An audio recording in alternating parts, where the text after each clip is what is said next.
मित्रांनो, तुमच्या जमिनीच्या उतार्यावर 5 किंवा 10 वर्षापूर्वी एखादा चुकीचा फेरफार झाला आहे का आणि आता तो रद्द करता येईल का अशी चिंता तुम्हाला सतावते? तर याचे उत्तर आहे होय, नक्कीच करता येईल. सामान्यपणे कोणत्याही चुकीच्या फेरफार विरुद्ध अपील करण्यासाठी कायद्याने 60 दिवसांची मुदत दिलेली असते.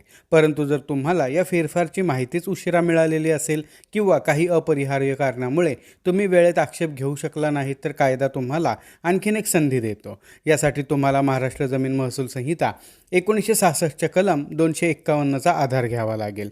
या कलमांतर्गत तुम्हाला प्रांत अधिकारीकडे मुख्य अपिलासोबत विलंब माफी अर्ज दाखल करावा लागतो. आता प्रश्न येतो लेट फीचा. तर मित्रांनो, यासाठी कोणतीही लेट फी किंवा दंड नसतो, परंतु तुम्हाला 5 वर्षे उशीर का झालेला आहे याचे सबळ आणि कायदेशीर कारण कोर्टाला पटवून द्यावे लागते. जसे की गंभीर आजारपण असेल, माहितीचा अभाव असेल किंवा फसवणूक असेल.